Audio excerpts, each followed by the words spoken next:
在江西萍乡芦溪县的一座海拔近1000米的高山之巅，竟隐藏着一个古村落。我们驱车几百公里来到山脚下，多方打听，历经周折，当我们重走村民曾经走过的古驿道，终于到达这个古村落。放眼望去，梯田纵横交错，古朴的泥土房静静矗立，透着几分沧桑。一些青砖黛瓦、高大马头墙的古建筑，一栋接着一栋坐落在这高山之巅。原本以为只是普通的传统古村落，没想到信义这个村落的刘氏家族后人，他们向我们介绍这个古村落的发源史。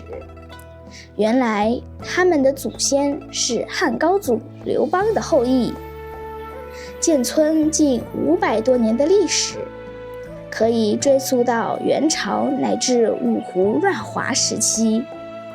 他们的祖先为了躲避战乱，逃亡到这高山之巅，从此刘氏家族在这里繁衍生息，家族兴旺发达，后代更是孕育了无数人才。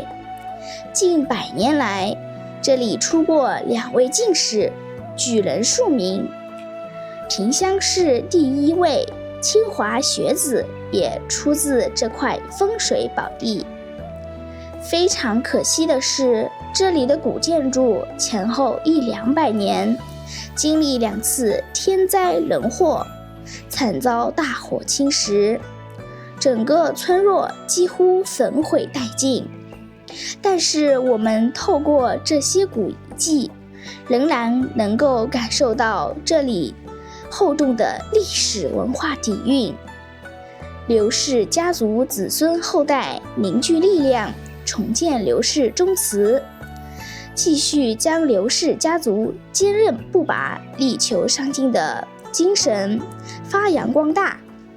目前整个村落只有一位年过70的刘氏老人独守在这里，日出而作，日落而息，与山间的牛羊为伴，过着悠闲自在的山间田园生活。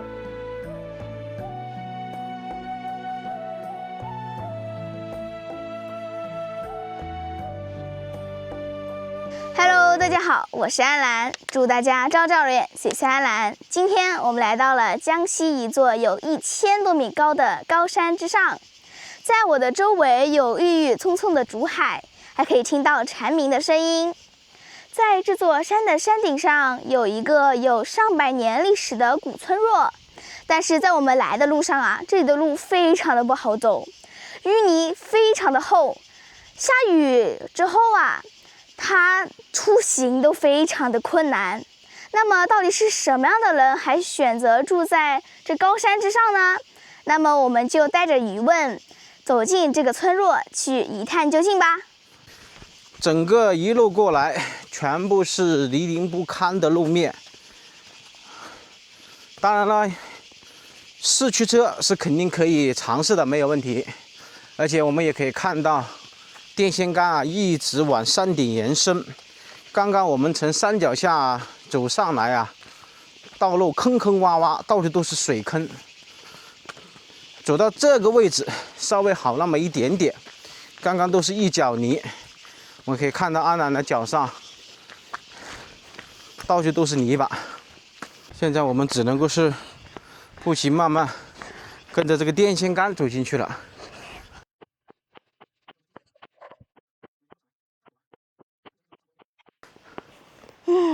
又是这种淤泥。很难想象下暴雨之后他们是怎么出来的。是的，哎，前面看看，这里一节打了水泥路哎，难得哦。哇，这一路都是水泥路了。我们是不是走错了呀？看样子不像，因为我们没有看第2条路啊。还有一条路是往山顶上去，但是这里一截是水泥路面，就有点奇怪啊。有没有可能是这里的村民自己修建的？不知道啊。但是刚刚这一节过来，差不多有1000多米长，那个路面全部是泥巴，根本没办法走。但是走到这一节，他居然打了些水泥路面，在半路上打些水泥路面也是奇怪了。与众不同的一个村庄，在这个高山山巅之上，看看山的地面，那里应该是一个水渠，人工挖凿的水渠，灌溉用的，现在还保留，非常清晰可见的，或者是以前人走路的一个过道，只不过现在我们走的这条路呢，挖了一条宽的路，而且居然还铺了水泥这一点点路面，非常奇怪。从山脚下到这里，如果全部水泥路面，不就可以开车上来吗？如果真的遇到人的话，那我可以好好问一问了。你待会儿你问一下看看。好，现在我们居然在这里看到牛了，那么这里就应该有人居住在这里了，养了4头黄牛，5头黄牛。下面还有一栋废弃的房屋。这是一个牛舍，养牛的地方。这么多？对的。那就说明这个地方就是村庄的位置吧？不是，它就是纯粹养牛的地方。你看这下面山谷里面的水，好大呀！我们看看有没有人住在这里啊？那个房子好大。就只有一个房子。没有人住，没有人住在这里了。又铺了水泥路。这里多了一座桥。哇，我的天！全部废弃了。水流量好大呀！山泉水啊，上面应该是做了一个菜园子。但是这里关键没有人住啊，也是很奇怪呀。是的。还有桃子树。好吧，我们继续往山上走，看看对面的那个山峰，都是海拔1000来米高了。我们已经基本上是走到山的顶端了。哎呦，现在看看对面，高山层峦叠嶂。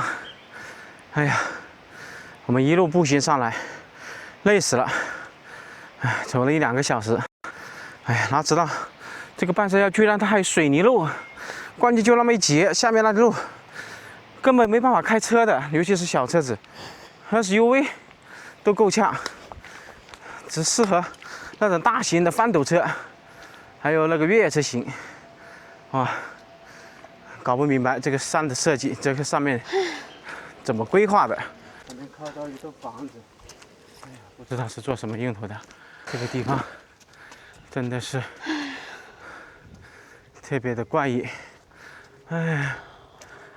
我们走到那边上去看看，那边有石梯上去，我们看看上面是什么，是水库还是什么？好，那你要不要在这下面等我？我也想跟上去看看。好吧，那你上来吧，我们上去看看这上面是做什么用途的。奇怪，奇怪，真奇怪！哎呀，这座山顶太与众不同了啊！一个水库，这里面应该都是山泉水流进来的吧？看看这牛粪上面都还长蘑菇了。与众不同。开始长草了。是的。我也捡到了一个蘑菇。前面是一个牛棚，路返回，再去找这个山顶上的这个古村落。然后我们看看镜头前面这一棵树，应该又是几百年了，甚至上千年。但是不知道这是一个什么品种的树。前面山谷那里有一处瀑布，但是我们没办法去飞无人机，因为我的无人机坏了，没办法近距离拍那个瀑布的场景。哎呀，刚刚我们被这个电线杆完全误导了，没想到这个电线是这样牵过来的。哎，走山的另外一边。我们现在来看看山脚下的风景。那边全部是梯田，现在全部废掉了。它的电线是从另外一个山脚下牵上来的，不是从我刚刚左手边牵过来的。我走了5公里的山路。我在学校连续跑10多圈都没那么累。走到这个里面，就显得比较幽深了。这个房子一眼就废弃了。是的。到处都是古树参天啊，都是几百上千年的古树啊。这里养了山羊，养了黄牛啊，泥头房。这就是在海拔1000多米高的山顶之上的一个村落啊。这里是已经废弃掉了，还养了鸡。是的，这里还养了鸡。这好像是个祠堂哎。是。怎么气派？青砖黛瓦，马头墙，下面都是大块的石头。我们首先来看一下，这个山顶古城啊，看上去就有300年历史。而且下面看到吗？那里特意开一个洞。那是什么？应该是方便狗啊、猫啊进出的吧，应该是这么一个设计。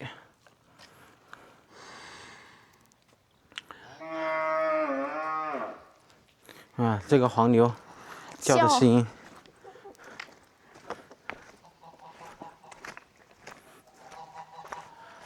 这上面都还有毛主席语录。让我们来远距离看看这座祠堂。这里还养了鸡，关键是呢，没看到有人居住在这里。这个祠堂还是有蛮气派，叫什么山庄啊？这里一看应该是一个大户人家，而且上面的对联啊，都还是几十年前的，最少是50、60年前。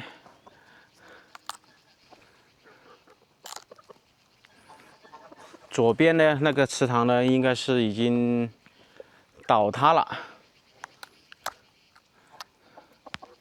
在上百年前，这里绝对是一位超级有钱的。这里还养的有鹅。这里呢还有水泥路面。电线一直往上面延伸，我们再走上去看一看，看看现在这条水泥路面会不会骗我们？按道理应该是不会了。赶快过来，小心鹅啄你！快！小心鹅来啄你啊！它这上面这栋青砖黛瓦的古建筑，还是2进院落。摩托车，是不是主人家回来了？那边的。不晓得。呀，上面还住的有人吗？上面还住的有人吗？那上面还有一户人家。这上面都还有一户人家住啊？走这里去不太好走。要走那边呐？这里也有人家嘞。这里也有人家，还有人住吗？还有一户。都还住在这山顶上的。好，看看。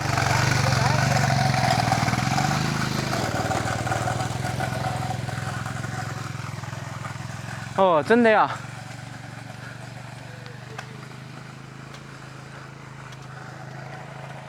那以前这里人多吗？200人吗？100多人了。哦，全部是泥头房还是什么？以前是泥头房呢，是这种的。这种青砖房是一直就有吧？还是后面修的？一直都有。一直就有啊？那有以前就是和下面那个房子一样的。那个应该是不是以前地主住的？还是说？不是，也是个以前上个财主吧。上财主了，超有钱的了。你看这里是1条2条，里面还一条3条。3条这样的坎呐。那以前应该是从下面这样走上来的。不，从下面这样走上来嘛。以前这条水泥路面是没有嘛，是开出来的嘛。就这里以前是这样。啊，从这里走上来嘛。这么一条小小的。对呀，一条小路嘛，就是那小路慢慢走上来嘛。全部都是石头的。啊，围着这个山打转嘛。因为我刚刚从山底下那里看到一条小路。哎，对。那一条还保持的蛮好嘞，那条小路。你是从那里直接上来的？啊，全部都是石头路，就是这么宽嘛，一直到山底下了。到繁荣街上都是这样的石头路。是的，是的。这个房子应该废弃的不久吧？有没有20-30年？哪个？这个房子？这个房子我跟你讲，只是以前那个，你过来看，以前那个是这样的，以前这里是里面啊，里面你知道里面以前都是那个木架子的，全部木架子。以前里面都是木架子的，你知道，这后面就是火烧掉了，那个木架子已经用那个大火了，你知道起大火了。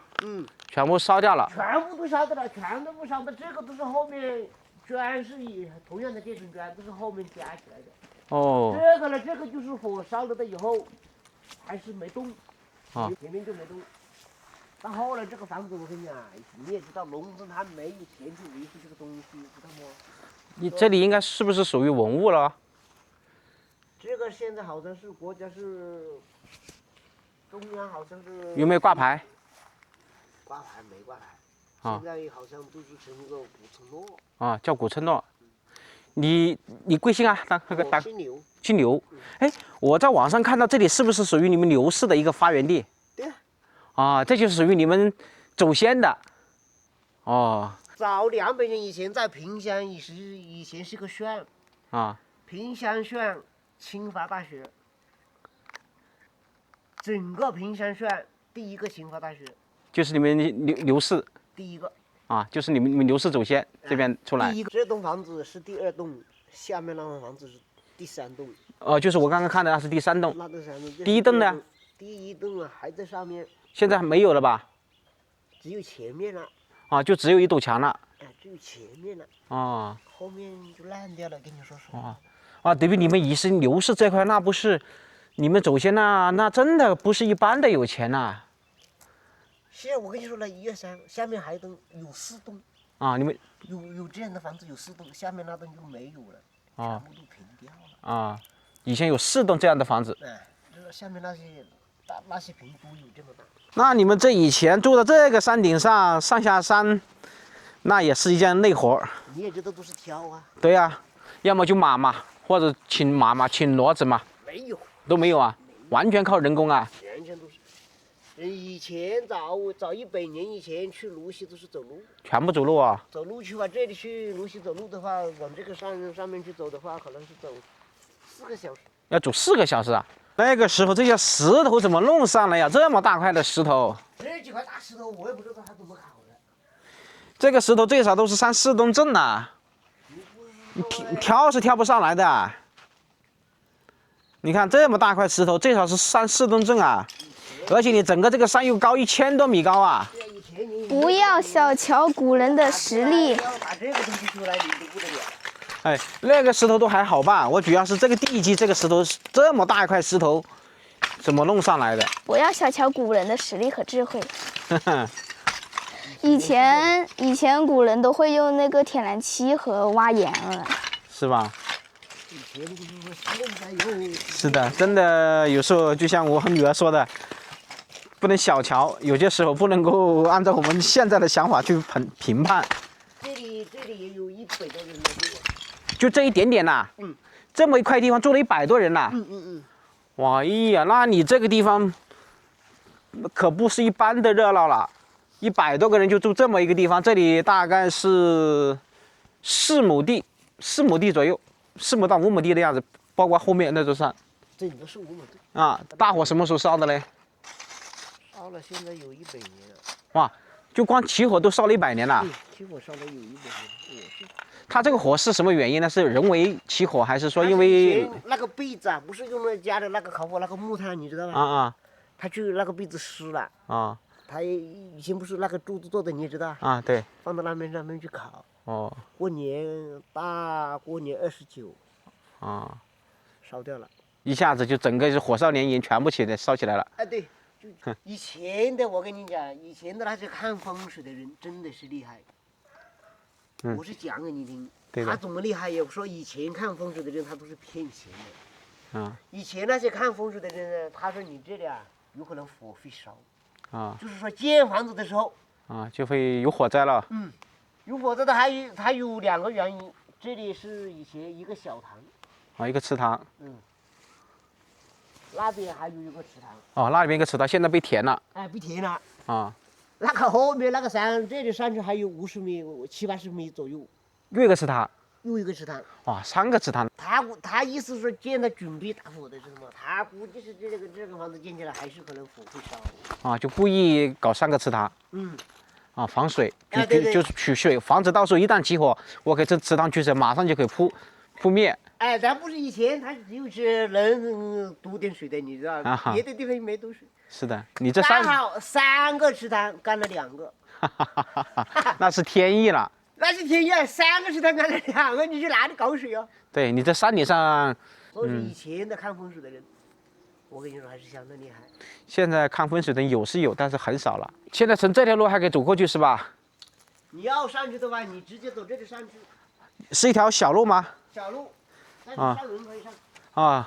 靠右边走，左边走。直接上去。直接走啊？直接跟这条石头路上去。好，不远吧？3-5分钟走得到吧？10分钟左右。3-5分钟你不一定走得到。上面是还有一栋这样的房子。比这里还大。还大是吧？看看，既然来了，到处玩一玩。好，谢谢。好，谢谢刘大哥。上面都还有田呐。有田。那现在还有人种吗？有。还有人种啊？上面还有人。好，谢谢。我看看啊。这里是一栋泥头房就是沿着这个路走上来是吧？好，谢谢，我马上走。这里养的黄牛，这个牛是你养的吗？好，刘大哥，祝你发大财啊！好。我的天，这个路。这是条石头路啊，这就是刚刚这位刘伯伯跟你说的呀。咋这么难呢？以前这山上面的人都是走这样的步道啊，完全靠肩膀挑。没有其他的工具了。好臭啊！继续走，这边也是一条路。哎呀，这个山顶上的古村落，可比以前的历史底蕴要深厚的不是丁点半点了。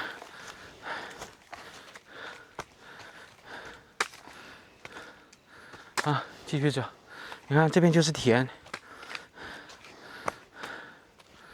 这个镜头前面，但是现在全部是杂草了。这个古道，废弃的不成样子了。前面我们多走了1个半小时的冤枉路，哎呀，无人机坏，然后呢，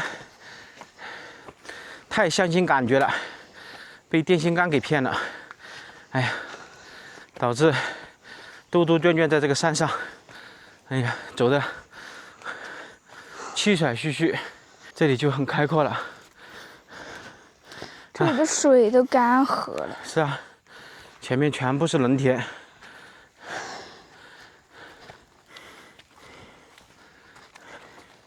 你看，在山顶上生活，以前的确是苦。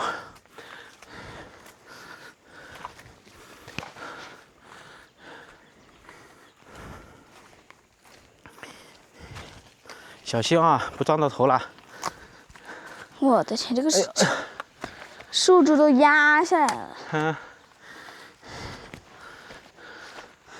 啊，这个步道这上面，哇，他们刘氏好多祖先长眠于此。这里全部是肥沃的田地，全部没人种了。高山层峦叠嶂，看看山顶上那里都好像还有人，那个山谷里面。我看到了一个白色的点点。嗯，到时候的无人机搞好了以后，我们去那边看看，山顶上是不是有人住。以前这条道是山底下的居民前往另外一个山头的必经之处，走4个小时。以前走这条路上的人呢，肯定是络绎不绝的。但是以前的这个石头路肯定要比现在的好走多了。嗯。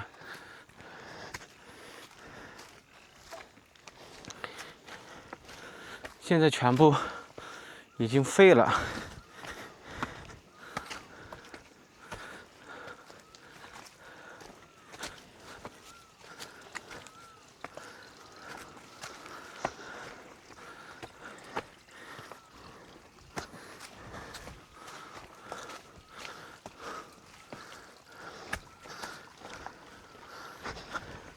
我现在右手边这些坎下面以前全部都是土地，看，全部做的是梯田形式，因为在大山上只能种梯田，要不然一家子都没办法养活。看看我镜头这一块全部都是梯田，全部是石头。哎呀，好，看看，还是没有看到房子。前面应该有房子了，哎，电线都到了，上面都还有栅栏了，看到吗？住在1000多米高的山顶上，哎，这就相当于在石头山上面种庄稼。哎呀！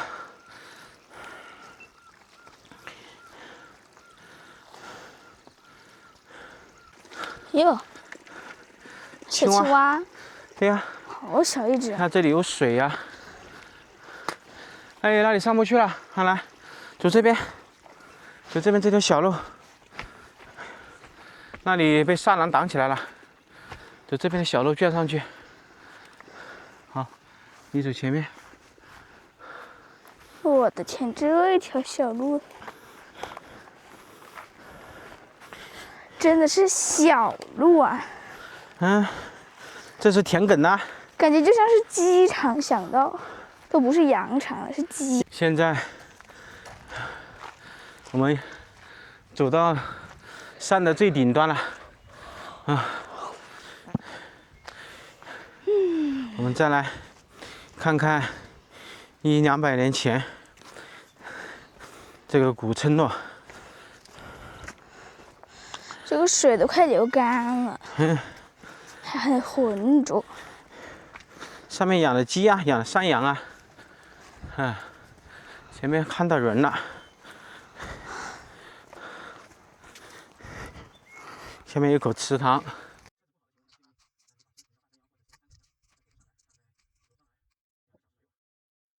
啊，这里种的菜，哎，这就是青绢黛瓦。哎，这位爷爷住这里。哇，看看，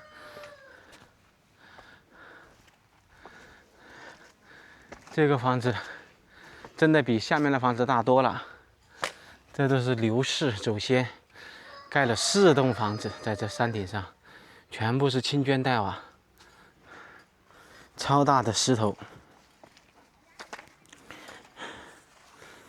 千亿富翁。真的是像刚为刘大哥说的，不是超级有钱人。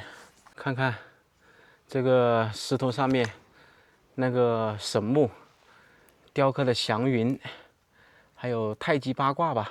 是的，是吧？还有一些花纹。对，非常有寓意。上面墙壁上热水机都被呀，这里还有一只公鸡，这里应该是种的菜。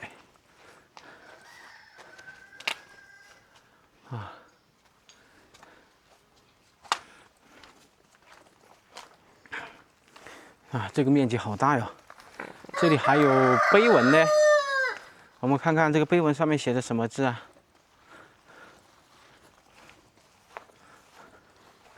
这是立了3块碑，这上面的字看得不是太清楚了。这是中了举人，166名举人刘文夏。这个是清朝的一位，这是咸丰9年。这个地方怎么有孔啊？这个要问一下等的人，不知道起什么作用。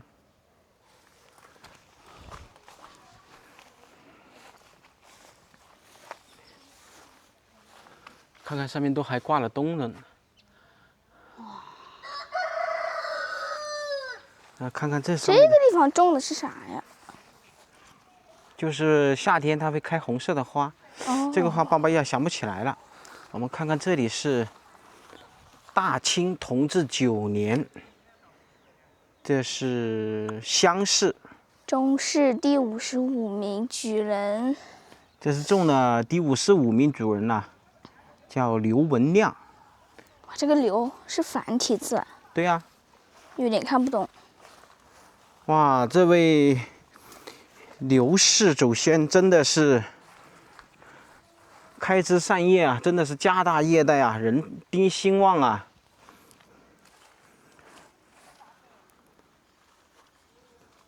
不知道他这个立起来起什么作用，要去问一问。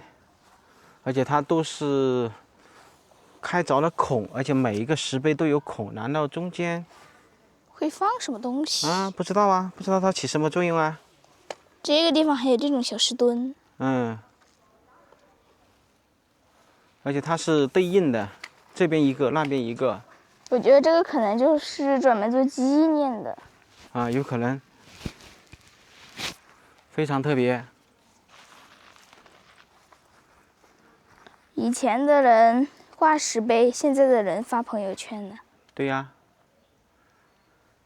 这里应该还是有人住的。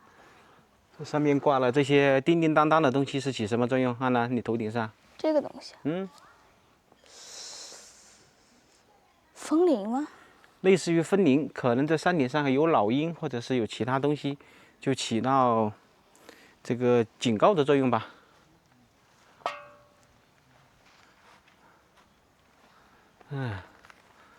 现在还有其他人过来参观，上面都还有毛主席语录。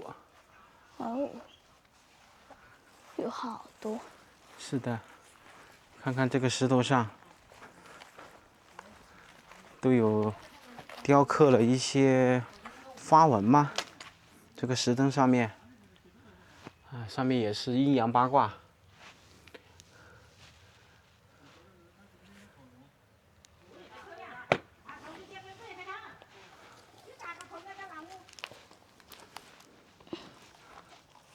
你们怎么上来的？我们车子停到半路啊。走上来的是吧？对啊，我好远哈。那是你爷爷以前生活过的地方。对。我刚刚在下面跟另外一位刘大哥也跟他刘，反正整个都是你们刘氏祖先的和后人嘛。带着他爸爸、他姑姑都在这里生活了。我爷他们是，我们就到这里来看一看。我爷他们是城里的，然后上山下山，下放到这里的。下放过来的。属于就是以前在那个。60几年、70几年的时候，属于支持青年下乡。对。文化大革命。知青嘛，知青下乡嘛。对，知青。对。阿爸就穿知青吧。那你父母到这边生活了多久了？在这里？没生活多久。3、5年吗？不止吧。差不多就这几年。我这说一声姓黄的，他就知道名字。啊，姓黄啊，哎你们姓黄啊？对啊我以为你们是刘氏后人呢。不是，我刚刚跟下面那个刘氏后人聊了，他告诉我所有的情况，所以为什么我知道？他们是这里当地人土他在这里生土长的。挖土啊，他们都是刘氏的一个后人对，这里还有个刘氏宗祠，这个后面你去看去。啊，还保留了是吧？没有，他后来建的。啊，后面建的。后来那个带到下湖都进去的，看嘛那。不要进去嘛。来这河都晓得。这是你们知青下乡的，你们都那这来的没都光着的，告诉都扣着的。啊，这里面的建筑腐烂的不行了。住了很多人家，这是个大的一个大户人家，应该是。我老爸他们才10多岁就在这里面。哦，你好，爷爷你好，你住在这里啊？就你一个人吗？哦，你高寿啊？有65了吗？啊？你70岁了？哎呦，身体好哎，还能够干农活。这里全部都是你一个人种的？那个不是，那个是别人种的，就这一点点小面积了。哎，问一下大哥，那个石碑有什么讲究吗？这样子立起来，你晓得吧？爷爷，你晓得吧？肯定晓得了。肯定晓得。啊，帮我介绍一下，既然来了，好不容易来一趟，我看到上面全部都是你们刘氏后人的一些，属于证据啊、相似啊、电视啊。你等一下去那个祠堂里面看一下，那个祠堂里面有很多这里出的那个介绍是吧？嗯。我反正我通过资料查看是说，你整个这个刘氏这边就是说人丁兴旺，再一个就是说，当官的呀，还有就是整个官场这块出的人特别多。应该是在萍乡是一个有名气的地方。一个家族了，刘氏家族了。这个就是举人碑，就是功德碑一样，在这里啊，给后人一个榜样一样。啊，就是立了这个碑，你比如说这2个碑吧，这里以前是个围墙。啊，这个房子就是一个锁，以前的铜锁一样的，啊，就是个铜锁的模样出来的。哦，因为那里是一个口嘛，没有封口的嘛。啊，这都是围墙围起来的。这个举人就类似于功德碑了，就是你刚刚说的了。功德碑我见得多，但是它这个碑上面凿了2个孔，是起什么作用呢？它之前不是这样的，之前是4块，因为以前破四旧的时候全部破坏了。哦，因为之前上面这样是合起来的，这样都是合起来的，上面还有一个帽子，4方的帽子合起来的，10米高的柱子。10米高啊？对，比这个屋肯定比这个房子高得多啦。哦。然后上面有一个那个锡做的那个铜鼎，反正一个有60多斤，就立在最顶上，然后上面有3个风铃啊，就是锡鼎上面有3个风铃，一刮风的话，就有响。它这个是，比如说立的这个碑，2个嘛，啊，这里围墙就是文官下轿，武官下马，就是一样的道理。是的，就相当于那个属于跟那个牌坊是一样的。对，就像牌坊，就是武官要下马，文官要下轿，要拜。对，古人就是爱崇信，以前这种房子都是皇帝赐的匾，这种匾挂在天灵地上面，还有一个匾嘛。哦。大厅里面还有3块匾，就是前厅、上厅，靠最上厅有一个匾。这里是属于几进院落？3进院落、2进院落？2进院落嘛。啊，2进院落。它有3块匾嘛。啊。 3块匾都是皇帝亲自的提笔的，咸丰那个提。咸丰皇帝嘛，因为这上面我看到有同治皇帝、咸丰皇帝。对，有咸丰皇帝就亲笔的赐的匾。啊。因为破四旧，全部都有搞到那个这里建了个养猪场，全部搞在那个。 烧掉了吗？没有烧的，拉粑粑的时候全部就放到茅坑上面去了。对。哎呀，我天哪，这么好的文物！这里这个桅杆都是石头的，里面是砂浆砌成的，外面是包石板的，这么就是5公分的厚的石板，很薄的，全部拿去搞那个猪圈，铺在猪圈底下。以前这个房子都是。 这没有毁坏的话，这个都是全部是画的。做了一些绘画嘛，然后就是包括那个雕梁画栋嘛，上面还做了一些装饰吧。对。包括门上面我刚刚看到是有什么阴阳卦嘛。你们都是属于刘氏后人。对。所以你们对于整个刘氏祖先应该了如指掌。我们都有族谱的。是的。都有这里就光在这个地方都有500年了。这个地方500年啊？500年了。哎，我还真以为只有200-300年呢。不，因为我们来这里从元朝就到这里来了。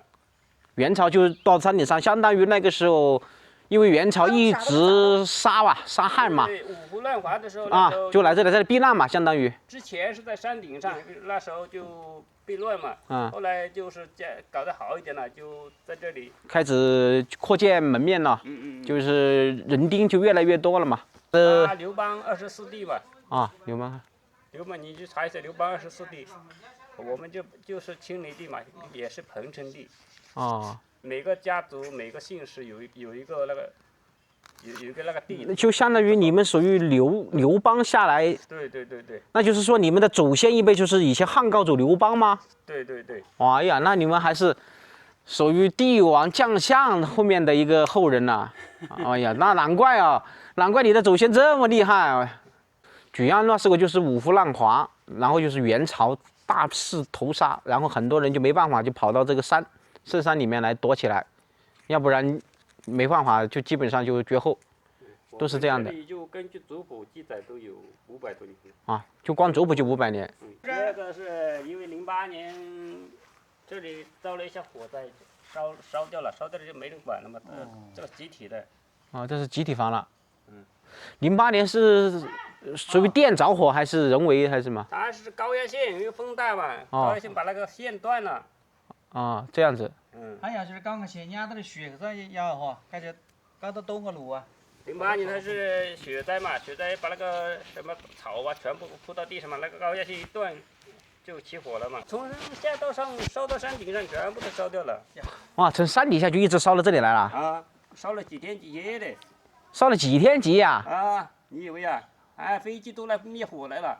网上应该是不是都还有这样的新闻？不知道。你这是在上面来种地吗？我这里有一点地啊，养了一点那个牛吗？牛啊，羊啊。现在你们全部都搬到山脚下去了。因为读书交通不方便嘛，以前就是全部那个石板路，全部是很陡的石板路那种。肩挑人扛，就小孩读书都不方便嘛。对的。我说这些石头怎么搞上来了？这么重的一块大石头。这就是现场取材的，就地取材啊。这山后面全部是石头。那个乱石堆的好大一片。在那个上去再一点点呢。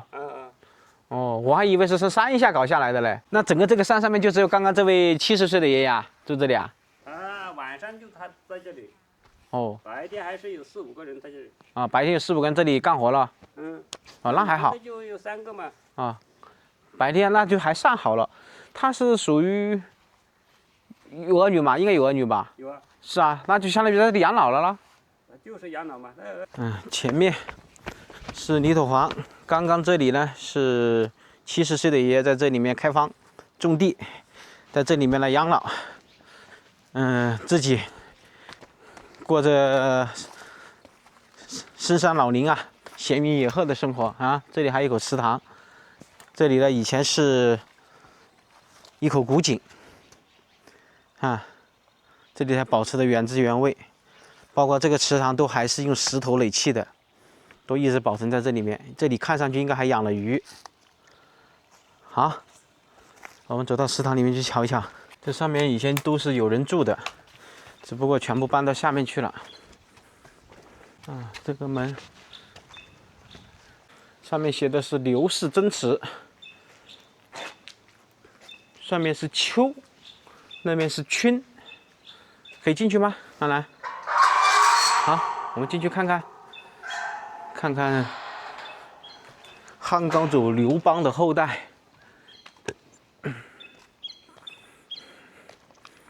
这里是一块屏风。哇，上面做的是八仙过海。对。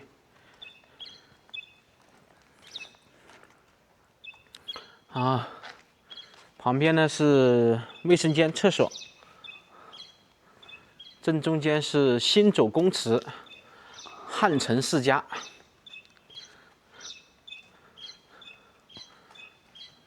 旁边2位呢属于门神，2大门神。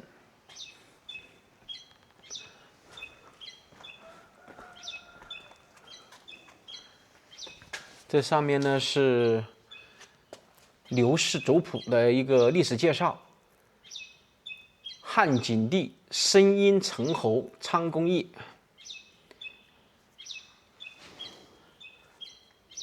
我们看看里面的族谱。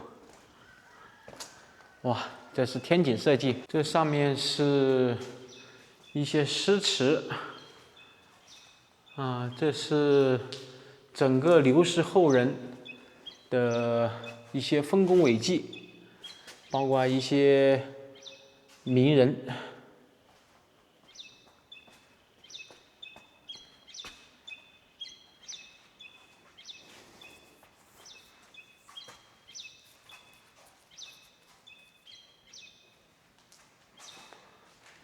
好，现在我们进去看一下整个祠堂啊，建的还是比较大气的。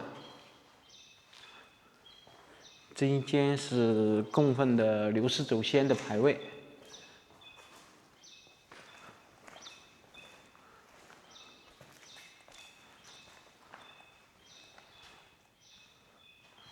好吧。我们今天到这个1000多米的高山，还是不忘此行的。